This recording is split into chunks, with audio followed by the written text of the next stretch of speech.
Hi, my review is on the movie Batman v Superman, Dawn of Justice, and I got all my collectible stuff behind me. As you can see, Batman over here, Superman over here, pictures up here. I figured I'd just kind of decorate the shelf up for this occasion, and I got my Batman v Superman t-shirt on, and I got my Superman coffee mug. And so let's get down to it. I saw the movie and I really liked it. I don't care what any freaking critic says. I don't care.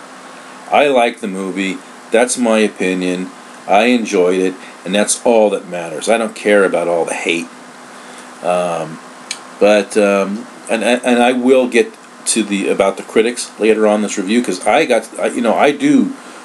do want to talk about that, because I don't think this movie deserves a 29%. It really doesn't.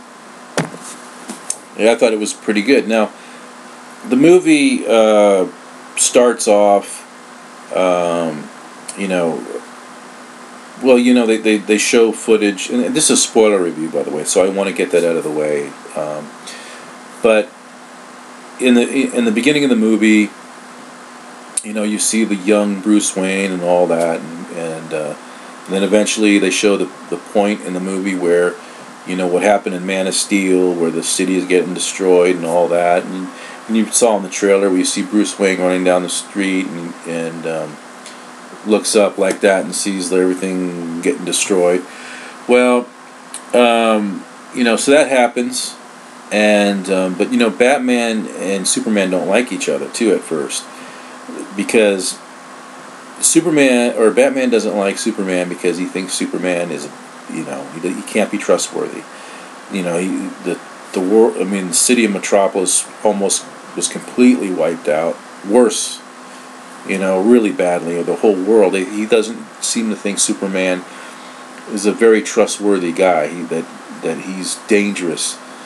And then Superman doesn't like Batman because he thinks Batman, is a vigilante, and vigilantism is considered, a crime. It's, you can't take the law into your own hands. So he looks at Batman as some kind of criminal. So they don't like each other, and they end up fighting each other. But then eventually they put their differences aside and go after the real threats.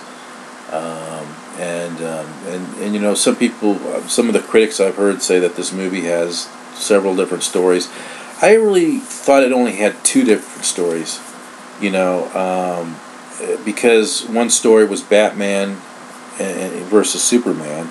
The other story was Lex Luthor trying to gather up kryptonite, trying to get a kryptonite rock to use for no good, to harm Superman or whatever. But those two stories end up merging, and it was actually Lex Luthor that set up the fight, the main event between Batman and Superman. And the movie was really, I really enjoyed. I think all the actors and actresses did a perfect job in this movie. I would take Ben Affleck, for instance. Thumbs up right there. The guy nailed it. He crunched it. He killed it. He did a great job at that role. And and it's funny. It's interesting too, because a lot of people were saying Ben Affleck can never do it. He can't. Why are they making Ben Affleck Batman? You serious? Ben Affleck is Batman? Hey, he did a terrific job. I remember when people were saying that. When the movie was first announced, and they made him Batman, but he did a good job. He really nailed it. And his Batman's a lot more ruthless, and his Bruce Wayne is almost James Bond-like, because there was a point in the movie where he's at Lex Luthor's party, and he was he's dressed formal, and he just had his mannerism almost seemed kind of James Bondish, but he makes a good Bruce Wayne too. Henry Cavill did a good job as Superman once again, and I think he did an even better job as Superman in this movie than he did in Man of Steel. He looked a little bit more comfortable. He looked like he really enjoyed doing the role, and he did an excellent job. And then there's Gal Gadot, who plays Wonder Woman, and she did a terrific job. And next year, the Wonder Woman movie comes out, and I'm looking forward to that. And I think she's going to do a really tremendous job, especially after what I saw in this movie. I think she's going to do a tremendous job as Wonder Woman next year, and I can't wait for that movie. It's going to be a lot of fun, along with Justice League that's also coming out next year. And so I'm really, so I think they did their roles. The one person, though, I really was not that crazy for in the movie was, what's his name? Jesse Eisenberg? Yeah, Eisenberg? Yeah, him. He's a good actor, but I'm not so sure I liked his Luthor. And the way his Luthor appeared in the movie, I'm sure that's not his fault. It's just the way it was written in the script. Because, sometimes in Hollywood, when they're making movies, they don't always respect the source material. They don't always go by the source material. If you know anything about how Lex Luthor is really supposed to be, he's really supposed to be a guy that's, highly intelligent, mature, he's about 10 years older than Superman, he's like 40 years old, and he's a genius, he's a mastermind. This Lex Luthor seemed more like Heath Ledger's Joker, a combination of that and Jim Carrey's Riddler from Batman Forever. He was very, just kind of a little nuts or crazy, it was that kind of thing, and that just drives me crazy. That's not how Lex Luthor is, and I don't know. I think that was a miscast. And Lex Luthor usually has a deeper voice, and he looks older than Superman. He looks about 10 years older than Superman, not younger than Superman. So that was a problem for me. It was a Lex Luthor in the movie. He did not seem scary. If anything, he seemed like he belonged in a nut farm, like he belonged in Ark Asylum or something, But that was really the only issue I had in the movie with him. There were some things, I don't know if anybody had noticed this, but there was a point in the movie where we see Bruce Wayne's on a computer, and he's looking at an old picture of Wonder Woman, Diana Prince, and it's an old picture. It's a black and white picture. Shows her in the middle, and there's two guys beside her, and the guy on the left looks kind of like Chris Pine, the guy that was in the Captain Kirk guy, who played Captain Kirk in the Star Trek reboot movies. I don't know if anybody sees this again. The guy on the left looks a little like Chris Pine, just a little bit. So I was kind of wondering about that. That they had some little tiny cameo in there, and talking about cameos, it's said that Aquaman is going to be in the movie, and the Flash, and etc. in the movie. But the thing is, though, their point in the movie is actually, I guess, like. Diana Prince, Wonder Woman, she was going through a computer and surveillance footage, and this surveillance footage caught superheroes. They caught footage of Aquaman. There was one surveillance thing where they show like the store, where this guy goes into a store, and then you see one guy run in and run out quick and take out the bad guy. That was supposed to be Flash.